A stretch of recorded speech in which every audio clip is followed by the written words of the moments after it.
serverimiz yana перезагрузка bo'ldi va ICT oynasi ochildi. Demak, hozircha ushbu boshlang'ich sozlash ishlaridan birinchi bosqichni bajarib bo'ldik. Ikkinchi bosqichni o'tkazib yuboramiz.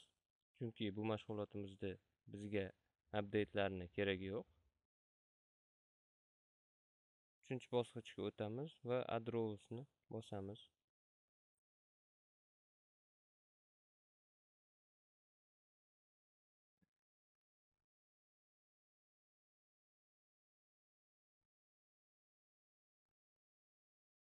Bu yerda serverimizga biz uchun kerak bo'lgan xizmatlar, ya'ni servislarni yuklaymiz. Xizmatlarni rol deb nomlangan. Next'ni bosamiz.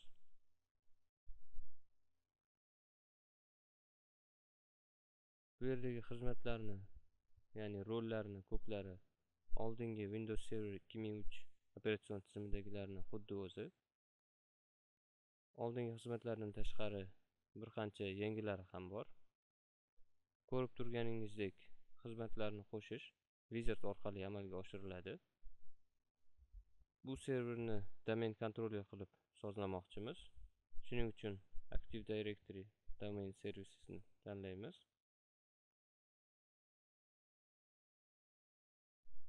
Va Next'ni bosamiz.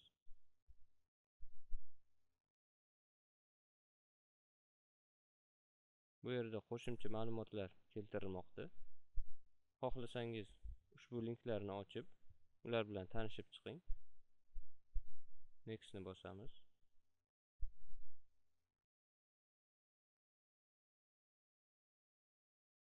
Bu yerda Active Directory Domain Services yuklanib bo'lgandan so'ng serverni to'liq domain kontroller qilish uchun DCPromo utilitasini ishga tushirishimiz lozim deb yozilgan. Installni bosamiz va yuklash jarayonini biroz kutamiz.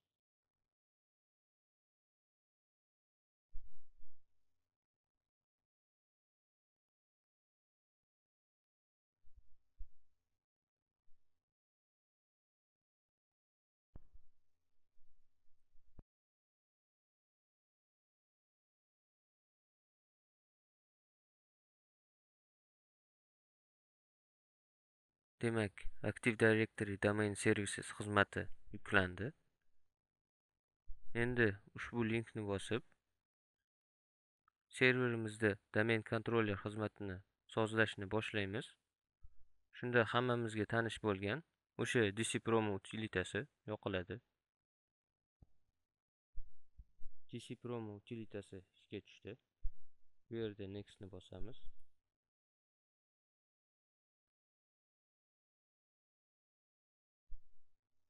Va yana bir marta Next.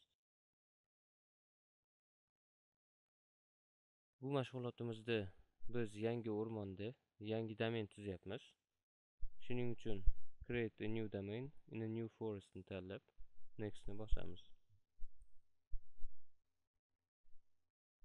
Endi yangi tuzayotgan domenimizni to'liq nomini, ya'ni fqdn ni kiritamiz. Misol uchun virtualdars.uz va Next'ni bosamiz. Shunda Wizard tarmog'imizda bunday nomli domenni mavjudligini tekshirib chiqadi.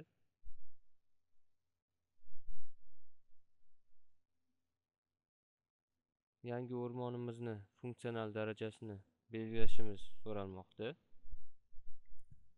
Sodda qilib aytganda, tarmog'imizdagi mavjud domain kontrollerlar qaysi turdagi operatsion tizimda ishlashi nazarda tutilmoqda.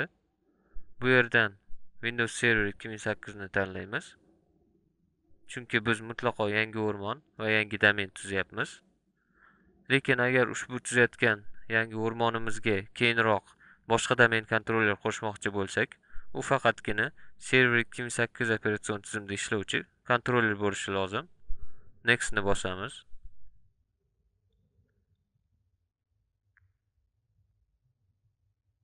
Bu yerda domain kontrollerimizni qo'shimcha sozlashlari ko'rsatilmoqda. Albatta, DNS server domain kontroller ishlash uchun kerak bo'ladi. Hozircha bizni serverda DNS xizmati yuklanmagan. Shuning uchun uni qoldirib, Next ni bosamiz.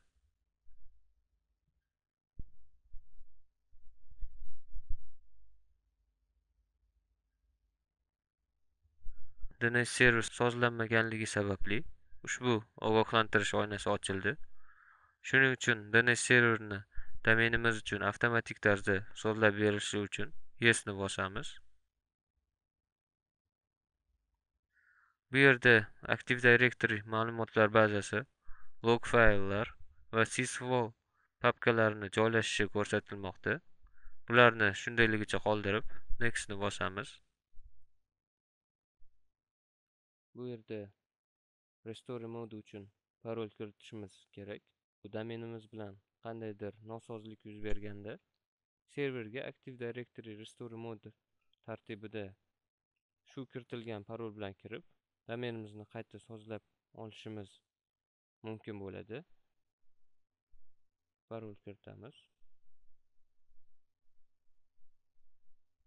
Va uni tasdiqlaymiz. Next ni bosamiz.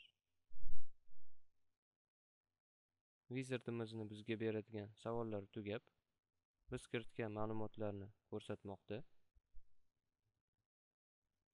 Yana Next ni bosamiz.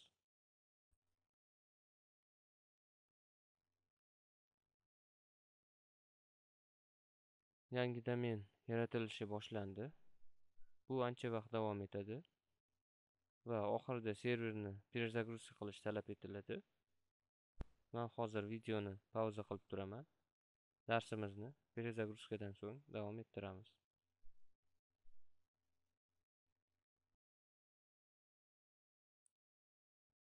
Serverimiz перезагрузка bo'ldi. Ctrl+Delete klavishalarini bosib, yangi tuzilgan virtual dars domenimizga administrator foydalanuvchisi bilan kiramiz.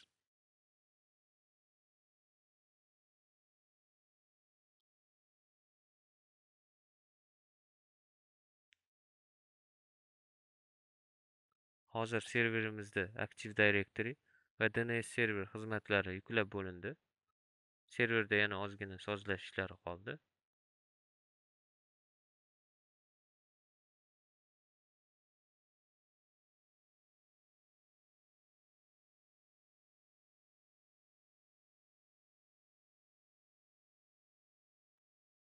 Mana yana ICT oynasi ochildi. Ahamiyat beradigan bo'lsak, serverimizning rollaridan Active Directory, Domain Services va DNS server va bularga qo'shimcha qilib Group Policy Management va Remote Server Administration toolslar ham yuklab qo'yildi. Keling hozir 3-bosqichni oxirigacha davom ettirib qo'yamiz va Remote Desktopni yoqib qo'yamiz, ya'ni enable qilamiz. Remote Desktop xizmati serverimizni tarmoqdagi boshqa kompyuterdan turib boshqarish imkonini beradi. Hozir biz ishlayotgan server o'quv tarmog'ida bo'lganligi uchun men ikkinchi opsiyani tanlayman. OK ni bosamiz. Albatta xavfsizlik tomonidan uchinchisini tanlagan ma'qulroq bo'ladi.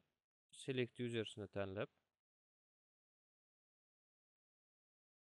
Remote Desktop orqali qaysi foydalanuvchilar serverimizga kirish mumkinligini qo'shib qo'ysak bo'ladi. Buni keyinchalik sozlash ham mumkin. OK ni bosamiz. Firewallimiz ishlab turibdi. Boshlang'ich sozlashlarni bajarib bo'ldik. ICT oynasini yopamiz. E'tiboringiz uchun rahmat. Sizlar bilan keyingi mashg'ulotlarimizda uchrashguncha xayr.